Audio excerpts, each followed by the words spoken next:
ఎందరో మహానుభావులు, అందరికీ అభివందనములు. కళలను గుర్తిద్దాం, కళాకారులను గౌరవిద్దాం. మట్టిలో మాణిక్యాల పరిచయ వేదిక, పల్లె పాటల పరిమళ వీచిక అంటూ మరుగున పడిన మట్టిలో మాణిక్యాల వంటి తెలుగు కళాకారులు ఎక్కడున్నా కళాన్వేషణ చేస్తూ వారి కళా విశేషాలను, వైభవాలను ప్రపంచానికి పరిచయం చేస్తున్నది మన తేనె తెలుగు ఛానల్.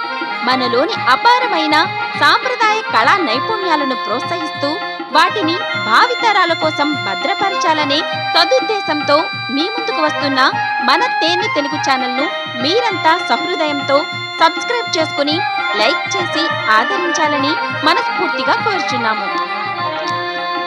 ఇట్లు మీ అందరి అభిమాన ఛానల్ తేనె తెలుగు ఛానల్. అక్కడ రామ్ గోపాల్ వర్మ నన్ను చూసి వచ్చిండు జగ్గయ్య గారు హీరో ఇట్లా అంటాడు. ఎవరు? రామ్ గోపాల్ వర్మ అన్నగారి మొగలు అన్నాడు. దండ పెట్టి నాకు నువ్వు పనికి రావు అన్నాడు మా పంతులు గారు. ఎందుకు అన్నా, నువ్వు బక్కగా ఉండవు, ఆంజనేయుడు బాగా బలంగా ఉండాలి. కార్డు చూసి మొత్తంగా అసలు నేను ఆడాల్సింది వైగోపాలరావు పక్కి ఏందో రాగాలి ఏందో నీ బాడలేనా నాకు అట్లా తలిపింది.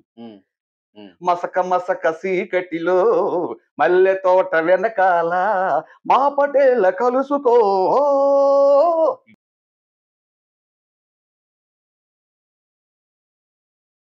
తేనె తెలుగు యూట్యూబ్ ప్రేక్షకులకు స్వాగతం, సుస్వాగతం.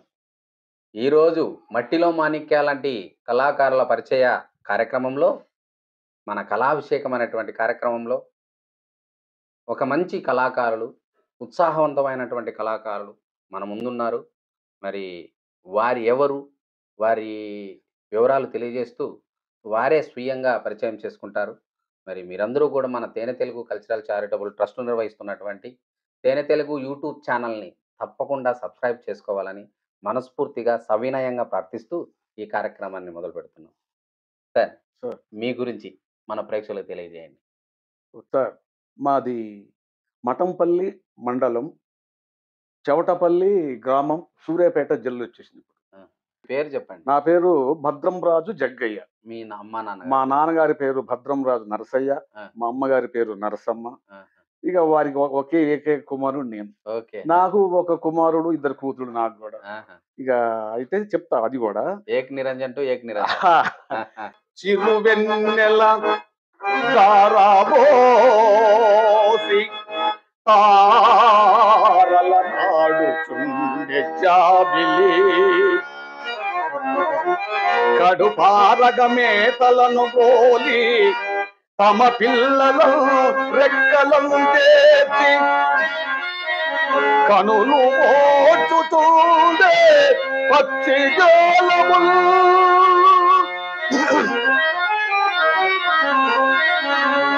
కడుపు నిండా మేతలను వేసి తన లేగలను పక్కన చేర్చి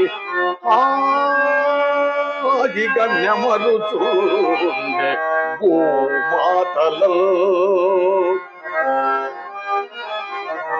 చల్లని పిల్లగాలులు నామది ఉయ్యలలు నాయద నిందను నాదు అర్థోంగి నాదు అర్థోంగి తిరుపతాంబ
మా మా వంశం వాళ్ళు అప్పట్లో మా తాత తండ్రులు వాళ్ళంతా సంస్కృతం తోటి భారతం భాగవతం ఇవన్నీ రామాయణం అప్పుడు లైట్లు ఇవి లేవు కదా మనపాలే మన కూర్చొని ఎన్నెలప్పుడు అటు కీచకుడు భీముడు గుద్దుకున్నట్టుగా సంస్కృతంలో పద్యాలు చదవటం చెయ్యటం అవన్నీ వాళ్ళకి ఎప్పుడో అందినాయి.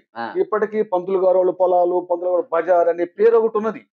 ఇక ఆ రూట్ లో వస్తున్నాం. అట్లా నేను నాకెందుకు వచ్చింది ఈ భాగవతాలు చూసి మా ఊళ్ళో నా పిచ్చకొట్టలు ఆడుతూ చూసి బాగా బుర్రకి మనం నాటకాలు ఆడాలి అనేటువంటిది నాకు కలిగి సాంఘిక నాటకాలు ఫస్ట్ మొదలు పెట్టాం. అందులో సోలే సినిమాను పోలి ఎంజే భాష రచనతో నిప్పు రవ్వలు ఆ నాటకాన్ని తీసిరవాడు. తీసి దాంట్లో పాత్ర పరిచయం తీసుకొచ్చింది. తీసుకొచ్చి అందులో డాకు సంగ్రామ్ సింగ్ అనే పాత్ర చేసేవాడు పెద్ద ఇలన్. 4 అనుచరులుగా వాడు పెద్ద ఇలన్. ఆ పాత్ర ఎవరు? నేను బక్క తీసింది. ఆ డైలాగు పవర్ అందరు అనిపిస్తారు. నువ్వు ఆడతావా సంగ్రామ్ అంటే నేను బక్కగా ఉన్నాను, ఏం కాదు అని చెప్పి డైరెక్టర్ దేవసాయం అని బుర్రకథ ఆర్టిస్ట్ అది పెట్టారు. ఆ సంవత్సరం నా పెళ్ళి 78లో ఇంకా నాటకం చేసిన తర్వాత అక్కడ నవ్వటం మా పెద్ద వికటాసన నవ్వు. రే ఎంతమంది రావాళ్ళు? ఒక్కడే సర్దార్. మరి మీరు? ఇద్దరు సర్దార్. పోతులు లెక్కుండరు. ఒక్కడిని ఎదిరించలేక ఆగిపోయి వస్తారా? మూర్ఖుల్లారా, నా పేరు చెప్పితే పసిపిల్లలు కూడా పాలు తాగరే. వృధా చేశారు కదరా, నా పేరు వృధా చేశారు కదా. రేరంగా సర్దార్ వీళ్ళకి ఏమిటిరా శిక్ష? వాళ్ళకి మరణదండనే. అది అక్కడ డైలాగులు చాలా ఉన్నాయి సార్ అని చేసి ఆ డైలాగులలో మరి మరణదండం ఓకే చేద్దాం, అయినా చెయ్యండిరా. నేను వాళ్ళు నా ఉప్పు తిని బతికిన వాళ్ళు రా పాపం వాళ్ళు.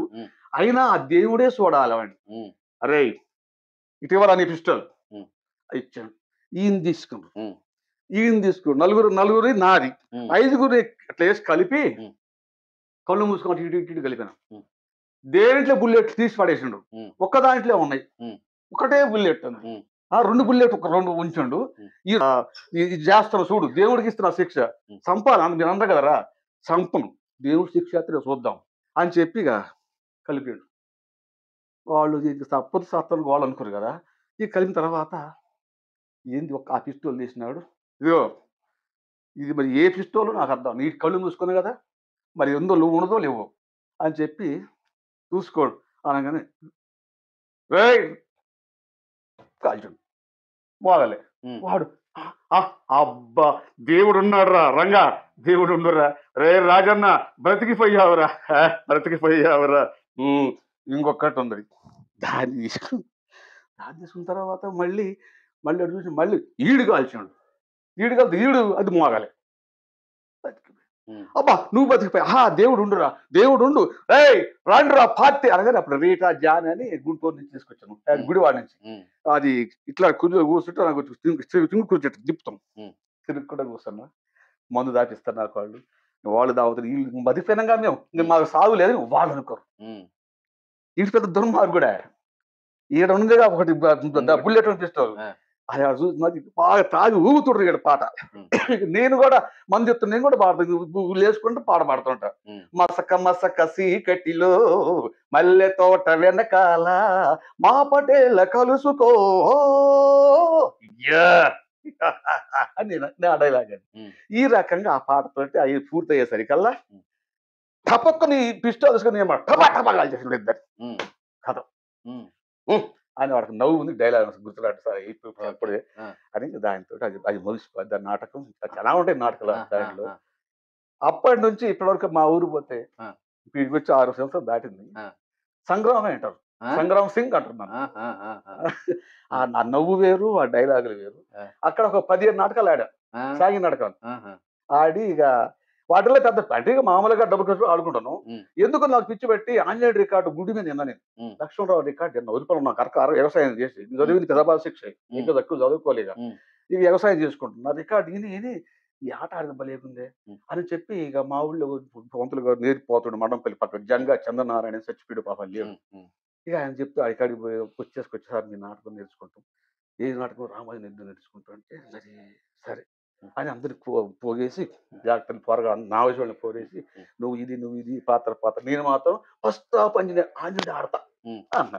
నువ్వు పనికి రావన్నాడు మా పంతులు గారు. ఎందుకు అన్న, నువ్వు బక్కగా ఉండవు, ఆంజనేయుడు బాగా బలంగా ఉండాలి, మరి నువ్వు రాముడు ఆడు చేతనైతే, కానీ నాకు పద్యాలు రావుగా, ఈ బాగా బట్టి విన్నగా అని నా ఆలోచన అని చెప్పి లేదు సార్ అని చెప్పి సర్లే నీ ఇష్టం ఆయన దేవుని అని చెప్పి ఇక నాటకాన్ని తయారు చేసి రాముడిగా ఇంకొక అతన్ని పెట్టి ఎవరు గాన గంధర్వుడు ఆయన కథకుడు రేపు ఎల్లుండి నాటకమే ఉంచాడు. నాటకం అయిపోయిన తర్వాత కథ బంద్ అయిపోయింది. సరే అని చెప్పి మళ్ళా ఒక నెల గడిచింది. ఈలోగా టికెట్ నాటకం పెట్టారు మఠంపల్లి పక్కన 2 కిలోమీటర్ల ఊరం బట్టి. అదేంది బాలనాగమ్మ, సినీ నటుడు రాజనాల మాయల ఫకీరు. ఫస్ట్ ఫకీరు పస్యా గోపురే తెలంగాణ టైగర్ ఆయన బిరుదు. ఆయన ఫస్ట్ ఫకీరు, రెండో ఫకీరు రాజనాల గారు. అయితే మరి కార్యబుద్ధిరాజు పద్యాలు పాడేవాళ్ళు కావాలి కదా, తెనాలి సుందర్రావు అని తెనాలి పట్టుకొచ్చారు ఆయన తెనాలి. తర్వాత పద్యాల నటు ఇంకోడు బాలవిద్యరాజు దాని కూడా పట్టుకొచ్చిండ్రు. అప్పారావు అని ఆయన సురభి నటుడు, ఆయన తెచ్చిపెట్టాడు. మరి ఇంకొక పద్యం నటుడు ఎవరు పులిరాజు, దానికి 5 పద్యాలు ఆ పాత్రకు కూడా. అది అట్లా మరి ఆడద్దాం కిరాయిలకు అందరికి అని చెప్పి నా శిష్యుడు జగ్గయ్యని చోటపల్లిలో నాటకం ఆగిపోయింది, అడుగు వస్తా అన్నాడు. మరి ప్రిపేర్ అవుతాడు ఈ వారం రోజులలో అన్నాడు పశ్చా గోపిరెడ్డి గారు. అనగానే నేను తయారు చేస్తా అని నా కాడికి వచ్చిన సైకిల్ వేసుకొని. అప్పుడు సైకిల్ బండ్లు లేవు. ఇక వచ్చిన జగ్గయ్య మంచి అవకాశం, సినిమా యాక్టర్ నటిస్తూ నువ్వు ఇక సంగతి 5 పద్యాలకు ఎప్పుడు వస్తాయి, నాకు కష్టపడి నేర్చుకోవాలి, నేర్పగా నాకు వ్యవసాయంగా ఉందిగా.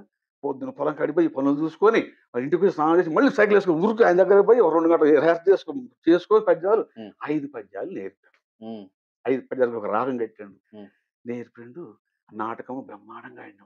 అయితే అప్పారావు అంటేనే బాలవద్ది, నా పక్కన ఆయన పద్యం ఉంది కదా బాలవద్దికి, ఆయన ఉత్తడు కదా రాజకుమార్తె కోసం సాగలు చెప్పాడు పట్టుకొస్తే నేనే వాళ్ళు కాదు ఇంకోటి ఈడొచ్చి కొరగాడు. ఈ పిల్లగాడు బ్రహ్మాండం పద్యాలు పాడు. మరి పద్యాలు బాగుండి ఈ రాగలు ఎట్లుంటాయా అని. ఏంది గురువు గారు నువ్వు అసలే కొత్త పోకూడదు, నీకేం తెలుసా, వారం రోజులు నాటకం ఏర్పడి కష్టపడ నీకు ఇంకా ఎట్ట పట్టుకున్నావు ఇంకా రాగ నించుని ఓహో ఆహా ఓహో నీకేం వస్తాయి, అసలే కొత్తోడి నువ్వు రాగాలకి నీకేం వస్తాయి, అప్పుడే రాగొడుతున్నాను అన్నాడు. కాసా బ్రహ్మాండ బాడిన భీంపాస్ రావు నువ్వు చెప్పావు కదా, ఆహాహా నువ్వు పద్యం ఉందిలే భీంపాస్ రాఘవులు మరి ఆయన పాడిన కదా, ఆయన ఒకటి మంచి వాడుకొని పాడతాడు ఆయన, నువ్వు రేపు పాడు మరి పగలదిస్తే అన్నాడు అన్న. అవి కోపిస్తే అంత తెలివైన వాడు. సరే అని చెప్పి ఇక నేర్చుకున్నాం. ఆ 5 నాటకాలు అయిపోయినాయి. ఇక అట్ట పక్క పోయింది. అది పక్క పోయిన తర్వాత ఇక క్రైస్తవ నాటకాలు మా పక్కన మడపల్లి ఉంటే ప్రతి సంవత్సరం పెద్దోడిపల్లిలో జనవరి 15కి క్రైస్తవ మత నాటకం అలా పేతురేషం నాకు ఇచ్చేవాళ్ళు. అది జేసు బరబ్బాసు ఒక 5 నాటకాలు, మరి రక్త పిపాసి ఒక 5 నాటకాలు ఆడారు ఆయన ట్రూపులు. ఆడించిన తర్వాత మళ్ళీ మఠంపల్లిలో ఒక పెద్ద టీం తయారు చేశారు. అయితే అక్కడ ఇంచిగా నాకు పెట్టింది ఏంటంటే ఈ రికార్డు స్థాయి చూసి మొత్తంగా అసలు నేను ఆడాల్సింది వైగోపాలరావు పక్కి ఏందో అసలు రాగాలు ఏందో నేను వాడలేనా, నాకు అట్లా అనిపించి నేను దాన్ని తయారు చేసి ఒక 70 సార్లు దాకా ఆడా నక్షత్రేశ్వరుడు. ఇప్పుడు జాతరలు పోయింది కానీ ఇక ఇక ఆడుకుంటూ ప్రతి ఏ గ్రామం పోయినా ఏ మండలం అయిపోయినా ఆ ఊరు ఆడమే అట్టపై డబ్బులు ఖర్చు పెట్టి పెడతానండి ఆడుతూనే ఉన్నాడు. ఆ నుంచి తర్వాత వచ్చి తండ్రి ప్రేమ ఈ క్రైస్తవ నాటకం. అలా మా గురువు అంటే ఆయన ఒక గోనగిరి ప్రకాష్ బాబాయ్ మండపంలో ఉంటాడు మా అధ్యక్షుడు, ఆయన రాజు వేసి నేను మంత్రికి ఎక్కేవాడిని. హరిశ్చంద్ర నాటకంలో ఆయనకి నేర్పి భక్త యోగ పదన్యాస నుంచి ఆయన యొక్క గుళ్ళు గోపురం వచ్చి నేను నుంచి లాస్ట్ వరకు నేను నక్షత్రేశ్వరుని. అట్లా ఆయన నేర్పుకుంటూ ఆయనతో ఆడుకుంటూ చుట్టుపక్కల గ్రామాలు నన్ను విని వాళ్ళు నన్ను ఆడించుకుంటూ నడుచుకుంటూ పోతానేవాడిని. చింతామణి భవాని, అందులో చింతామణి తల్లికి కూడా కట్టా.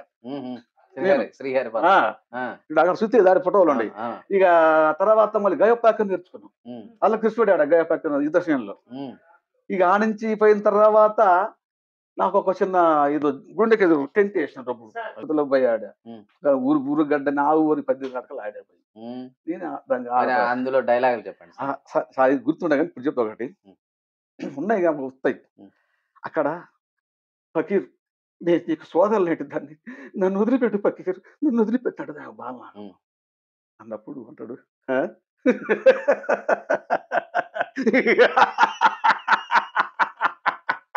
నాగు నాగు పిల్లవాడిని సంఖలో కూర్చుండబెట్టుకొని సందమామలు చూపి నేతి పువ్వ తినిపించినట్లు ఈ ఫకీరుని కూడా బెంబేలు పుచ్చుతున్నావు కదా చూడ నాగు నేను మెచ్చాను.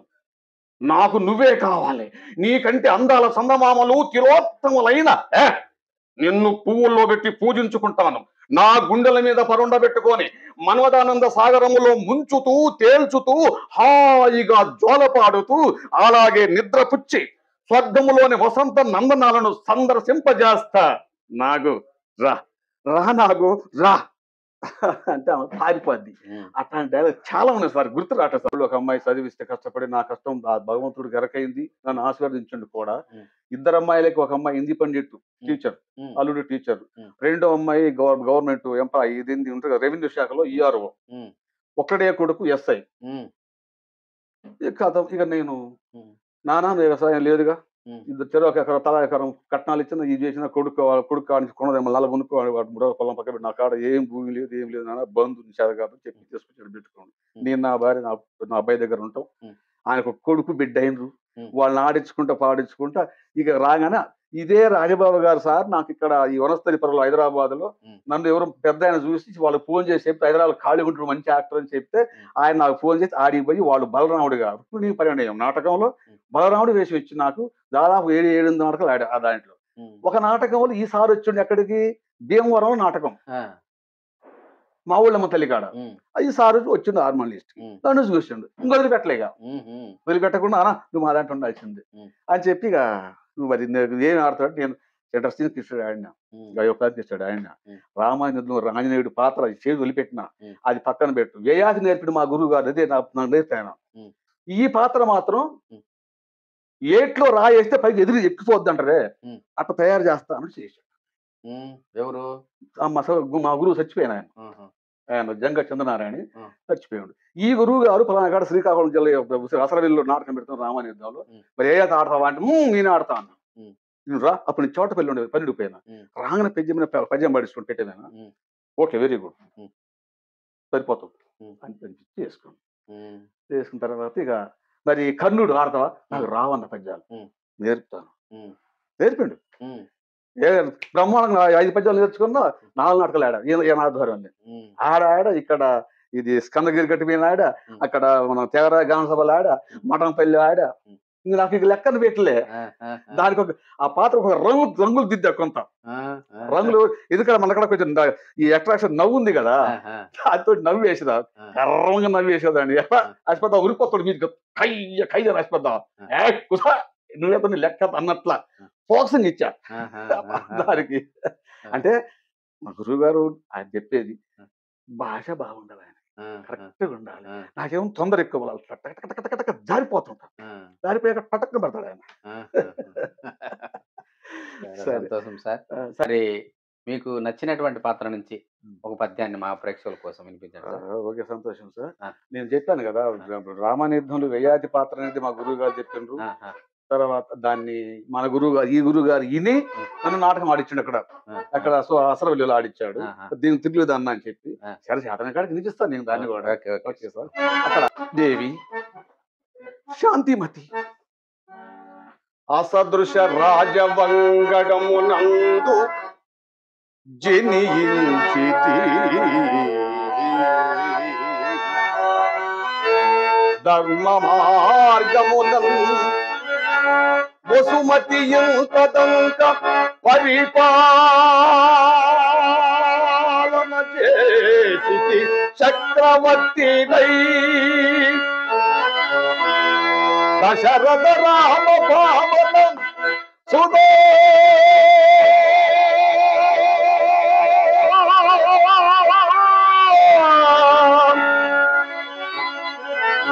మధురాక్షర సేవకుండన్నై మసలితి గారి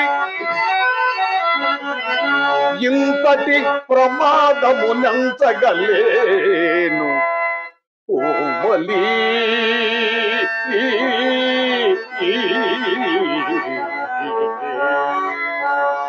ఆ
పాడినారు సార్.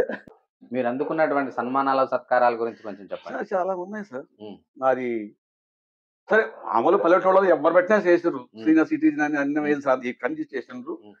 నాకు ఇక్కడ చౌటపల్లిలో ఉంది. చౌటపల్లి మాది, చౌటుప్పలు ఇక్కడనే ఉంది. నేను అప్పుడు ఆడనే ఉండా. ఘంటసాల గారి వారోత్సవాల సందర్భంగా ఏదో పోటీలు పెట్టారు. అది జిల్లా స్థాయి పెడితే అప్పుడు సూర్యాపేట జిల్లా కాదు, మరి నల్లగొండ జిల్లా కింద ఉంది అప్పుడు. దాని ప్రకారం పేపర్ చూసి ఆ ఫోన్ నెంబర్ పట్టుకొని ఆయనకు నేను ఫోన్ చేశాను. చేస్తే నేను వస్తానని చెప్తే రమ్మని వాళ్ళు ఆయన ఫోన్ చేసి ఒక నెంబర్ ఇస్తే చేసాడు. అప్పుడు ఆ ఫోన్ నెంబర్ ఉంటాయి కదా, దాని కూర్చొని పోయి మాట్లాడి తలుపు వేసుకొని స్టార్ట్ చేశా. అక్కడ నాకు సెకండ్ ప్రైజ్ ఎస్టీడీ బూతుల్లో. అది మరి నేను ఆయన నెంబర్ కూడా లేదు. నేను ఆయన పేరు కనుక్కున్నా, చిక్కా నరసింహం అని మండల అధ్యక్షుడు. ఆయన పేరు పెట్టి చెప్తే అప్పుడు చెప్పింది దొరికింది ఫోన్. ఇక అప్పుడు చేస్తే సార్ నేను వస్తా, నేను పాట పాడతా, పద్యం చదువుతా, రండి అయ్యా రండి, మరి ఫ్యూజ్ ఎంతో 10 రూపాయలు నేను కడతలేరా అన్నాడు.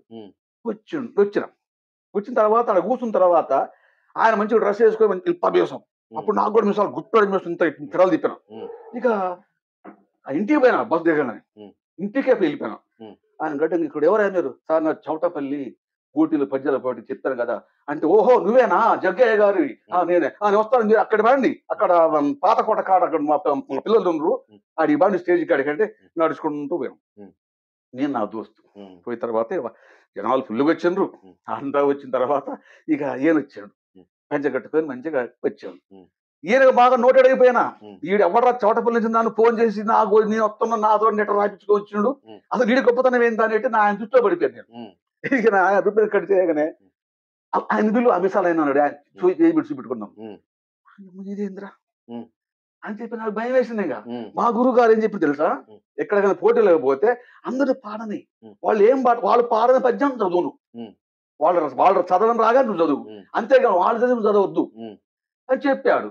మరి ఫస్ట్ నన్ను పిలుస్తుండే అని చెప్పి నేను పోయి ఒక పద్యం కళ్యాణ రాగంలో ఈ హరిశ్చంద్ర నాటకం చదివా. అది నేను ఆడలేదు కదా ఆ పాత్ర, అదిగో గాలు పద్యం చదివి చప్పట్లు కొట్టారు. ఇక కూర్చుని నీకు 10 కూర్చు చెప్పినాడు. ఓ నైట్ 9-10కి ఎంతమంది కుప్పలు. ఫస్ట్ పద్యం ఘంటసాల పద్యం పాడిండు ఒక అతను, భువనగిరి ఆయన. అది ఫస్ట్, అది సెకండ్ దాంట్లో. ఇక అక్కడి నుంచి ఇక అన్నిగా ఇక్కడ రవీంద్ర భారతి సన్మానం నడిచిన ఈ ప్రైజులు ఇచ్చిండ్రు. ఇది తెలుగు విద్యాలయం ఉంటుంది ఇక్కడ హైదరాబాద్, పుట్టి శ్రీరామ సెంటర్ అంటారు, ఎన్టీ రామారావు దాన్ని అంటారు, దాంట్లో అందులో చేసిండ్రు.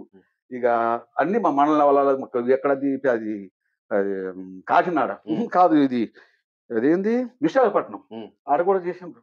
చాలా ఎక్కువ చేసినాను అన్ని చేసి చాలా 2 ఇట్లాంటి చిన్న ఫోటోలు 2 బస్తాలు కూడా మా చోటపల్లి మా ఇంట్లో ఇక్కడ చేయలే, ఇక్కడ ఇల్లు కదా. చాలా సంతోషం. ఇవన్నీ ఉండయి. ఇక అనుకుంటా ఇంక అన్నగారు మాత్రమే నన్ను వదిలిపెట్టలే.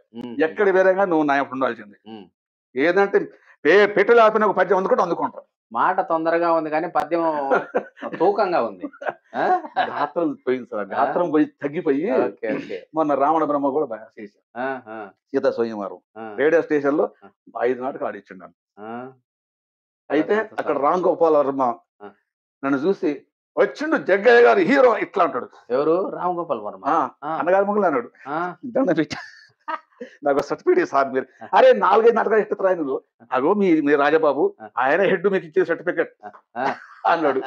లేదు సార్ మీరు, అరే ఆయన తర్వాత నేనంతా దీంట్లో అంటాడు. ఆయన నవ్వు మంచి మనిషి, ఆయన పుల్ల కూడా తప్పుకున్నాడు అట్లాంటి మనిషి. ఇక నాకు కూడా ఒకటే పద్యం అది సీతా స్వయంవరం లాంటిది. ఆ డైలాగులు చెప్పి ఆ పద్యం అంటే ఇంకా రిపీట్ అన్నీలే, సూపర్ ఉంది వ్యాంగ్ ఒప్పుకోండు అన్న, బాగుందా అన్న అడిగితే అంతకంటే ఇంకెక్కువ అయింది అనేది అన్నాడు ఆయన. సంతోషం. ఒక్క నాటకం మిస్ అయిపోయాను చెప్పి కూడా నేను, ఇది బుద్ధుని మహత్యం అని రథసారథి చేసి నాకు ఇచ్చి చదివా. 12వ తారీఖు నాకు ఆ ప్రోగ్రామ్ నా మనరాలు పుట్టిన అది చీరలు కట్టడం. మీరు ఏం చేయలేను, ఆడికి వెళ్ళా బంద్ చేసుకొని ఎవరిని పెట్టి నడిపించున్నాను. ఇంకా ఆయన మాట ఎప్పుడు కాదని లేదు, నడిపిస్తాను, చేస్తూనే ఉండు. చాలా సంతోషం. ఈ తుప్పు పట్టిన విల్లును నేను ఎక్కువ పెట్టవలేనా, పెట్టేదగాక ఆ జానకి చెయ్యి పట్టేదగాక. మరి మీరు మా కళాభిషేకానికి హాజరయ్యి మీ యొక్క నాటకరంగ అనుభవాలు మాకు తెలియజేసినందుకు, మరి గురువు గారు యొక్క తర్ఫీదు వల్ల మీరు చక్కని పద్యాలు మాకు వినిపించినందుకు కృతజ్ఞతతో మా తేనె తెలుగు కల్చరల్ చారిటబుల్ ట్రస్ట్ ద్వారా ఒక చిన్న ప్రశంసా పత్రాన్ని అందిస్తాం, తీసుకోవాల్సిందిగా కోరుచున్నాం. సంతోషం సార్. రావు గారి చేత శాల్వా సన్మానం. చాలా సంతోషం. అట్లనే అదన్నట్టు ఇంటికి తీసుకుపోయి కళాకారుల దండ మీ ఇంటికి అట్లా మీరు ఇవ్వండి సార్. మీ గురువు గారి చేత మీకు ప్రశంసా పత్రం. ఓకేనా, ఇక్కడ చూడు సార్ కొంచెం. Thank you sir. ఓ కళామ తల్లి ముద్దు బిడ్డ, మీరు కలకాలం వర్ధిల్లాలని కోరుకుంటూ ఈ కళాభిషేకాన్ని ఇంతటితో ముగిస్తాం సార్. సంతోషం సార్. ఆ దేవుడు నిన్ను కూడా చల్లగా కాపాడు సార్.